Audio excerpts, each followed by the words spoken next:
Hello friends, welcome to MMTN kitchen. இன்றைக்கி நம்ம channel என்ன பார்க்க போகிறோம்னா, ஒரு சூப்பரான மட்டன் குழம்பு தான் பார்க்க போகிறோம். இந்த குழம்பு எப்படின்னா, நீங்கள் மட்டனே இதில் தீந்துட்டாலுமே குழம்பு டேஸ்ட்டு மாறாமல் அவ்வளோ டேஸ்ட்டாக இருக்கும். மறுநாள் காலை சூடு பண்ணி வச்சு சாப்பிட்டிங்கன்னா சூப்பராக இருக்கும். அவ்வளோ டேஸ்ட்டான மட்டன் குழம்பு. இப்போ நம்ம வாங்க எப்படி செய்கிறதுன்னு பார்க்கலாம். எவ்வளோ மட்டன் செய்ய போகிறீங்களோ அதுக்கு தேவையான அளவுக்கு மட்டன் எடுத்து இந்தமாரி கழுவி சுத்தம் பண்ணி தண்ணியில் போட்டு வச்சுக்கோங்க. இப்போ நம்ம எடுத்து வச்சுருந்த மட்டனை குக்கரில் சேர்த்துக்கலாம். இப்போ இது கூடவே சும்மா 1/2 ஸ்பூன் எண்ணெய் சேர்த்துக்கோங்க. அப்புறம் மஞ்சள்தூளும் 1/2 ஸ்பூன் சேர்த்துக்கோங்க. இப்போ இது கூடவே உருளைக்கிழங்கு நம்ம வேக வச்சுக்கலாம். நம்ம மட்டன் குழம்புல உருளைக்கிழங்கு போடுறதுனால நான் இது கூடவே சேர்த்துக்கிறேன். நீங்கள் மட்டன் குழம்புல உருளைக்கிழங்கு போடுற மாதிரி தான் உங்களுக்கு தேவையில்லை. அவ்வளோதான். இப்போ நமக்கு தேவையான எல்லாமே சேர்த்தாச்சு. குக்கரை மூடி விசில் போட்டுக்கலாம். இப்போது குக்கரில் 5 விசில் வந்ததுக்கப்புறமா நம்ம ஓப்பன் பண்ணி பார்க்கலாம். பாருங்கள், இந்த மாதிரி வந்திருக்கணும். இப்போது அதில் இருந்த உருளைக்கிழங்கு மட்டும் நம்ம வேறு ஒரு இதுக்கு மாற்றிக்கலாம். அந்த உருளைக்கிழங்குல தண்ணி ஊற்றி வச்சுக்கோங்க. உருளைக்கிழங்கு ஆறுனதுக்கப்புறமா தோல் உரித்து எடுத்துக்கலாம். இப்போ நம்ம வேக வச்ச மட்டன் அது மட்டும் ஒரு பக்கம் இருக்கட்டும். நம்ம இந்த சைடு ஒரு கடாய் எடுத்து அடுப்பில் வச்சு 3 ஸ்பூன் எண்ணெய் சேர்த்துக்கோங்க. இப்போ இது கூடவே பெரிய வெங்காயம் சேர்த்துக்கோங்க. மட்டன் குழம்புனாலே சின்ன வெங்காயம் தான். சின்ன வெங்காயம் தான் அதையும் சேர்த்துக்கோங்க. சின்ன வெங்காயம் சேர்த்தா டேஸ்ட்டு ரொம்ப நல்லாயிருக்கும். என்கிட்ட சின்ன வெங்காயம் இல்லாதனால நான் பெரிய வெங்காயம் சேர்த்துருக்கேன். வெங்காயம் சேர்த்துட்டு நல்லா வதக்கி விட்டுக்கோங்க. ஒரு 2 வெங்காயம் அந்த மாதிரி எடுத்துக்கோங்க.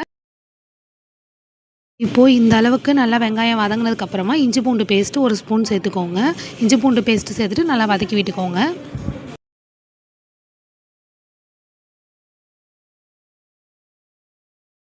இப்போது இந்த அளவுக்கு நல்லா வதங்கினதுக்கப்புறமா தக்காளி சேர்த்துக்கலாம். ஒரு தக்காளி சேர்த்துக்கோங்க. தக்காளி ரொம்ப பெருசாக இருந்தால் 1 போதும். அப்படி குட்டியாக இருந்துச்சுன்னா 2 சேர்த்துக்கோங்க. தக்காளி சேர்த்துட்டு நல்லா வதக்கி விட்டுக்கோங்க. நம்ம எப்போவுமே தக்காளியை வந்து அப்படியே சேர்க்கறத விட இதுமாரி அரைச்சி சேர்த்தா வாயிலையும் அப்படியே இருக்கும். டேஸ்ட்டும் நல்லாயிருக்கும். இப்போ இது கூடவே நம்ம ஏற்கனவே மட்டன் வேக வச்சோம்ல, அந்த தண்ணியே இதில் சேர்த்துக்கலாம். ஃபுல்லாக கூட சேர்க்கணும்னு இல்லை, கொஞ்சோண்டு மட்டும் சேர்த்துக்கோங்க. சேர்த்துட்டு நல்லா இந்த மாதிரி கிண்டி விட்டுக்கோங்க. இப்போ நம்ம வதக்கி வச்சிருந்தது குக்கரில் சேர்த்துக்கலாம். நம்ம அப்படியே சேர்த்துருந்தா அதில் பாதி ஒட்டிகிட்ருக்கோம். அதனால தான் நம்ம வந்து இந்த தண்ணி ஆட் பண்ணிவிட்டு அதுக்கப்புறமா சேர்த்துக்கிறோம். அதில் நம்ம ஊற்றின தண்ணி வந்து வேறு எந்த தண்ணியும் இல்லை, நம்ம மட்டன் வேக வச்ச தண்ணி தான். இப்போ இது கூடவே சால்ட் வந்து உங்களுக்கு தேவையான அளவுக்கு ஆட் பண்ணிக்கோங்க. இது கூடவே வீட்டு மிளகாத்தூளும் 1 ஸ்பூன் சேர்த்துக்கோங்க. இப்போ இது கூடவே கார மிளகாத்தூள் சேர்த்துக்கோங்க. உங்கள் காரத்துக்கு ஏற்றுக்க மாதிரி சேர்த்துக்கோங்க.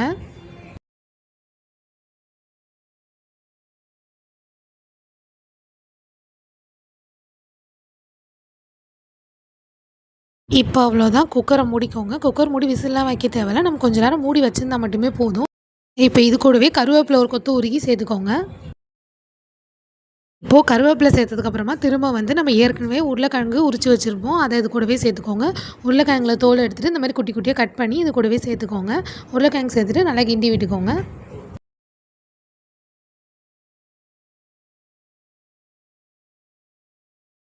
அவ்வளோதான். நம்ம அடுப்பு ஆஃப் பண்ணுற டைமில் இது கூடவே கொத்தமல்லி சேர்த்துக்கோங்க. கொத்தமல்லி சேர்த்துட்டு அப்புறமா ஒரு கொஞ்ச நேரம் அடுப்பில் வச்சுட்டு அப்புறமா ஆஃப் பண்ணிக்கோங்க. அவ்வளோதான், நம்ம சூப்பரான மட்டன் குழம்பு ரெடி ஆகிடுச்சு. நீங்கள் எப்போ மட்டன் எடுத்தாலும் இந்த மாதிரி மட்டன் குழம்பு வச்சு சாப்பிட்டு பாருங்கள். மட்டனே இல்லைனா கூட குழம்பு அவ்வளோ டேஸ்ட்டாக இருக்கும். அவ்வளோதான், நம்ம சூப்பரான மட்டன் குழம்பு ரெடி ஆகிடுச்சு. நீங்களும் வீட்டில் ட்ரை பண்ணி பாருங்கள். வீடியோ பிடிச்சிருந்தா லைக் பண்ணுங்கள், கமெண்ட் பண்ணுங்கள், ஷேர் பண்ணுங்கள். மறக்காமல் எம்எம்டிஎன் கிச்சனை சப்ஸ்கிரைப் பண்ணிக்கோங்க. அப்போ தான் நம்ம நெக்ஸ்ட் போகிற வீடியோலாம் உங்களுக்கு உடனே வரும். தேங்க்யூ ஃபார் வாட்சிங்.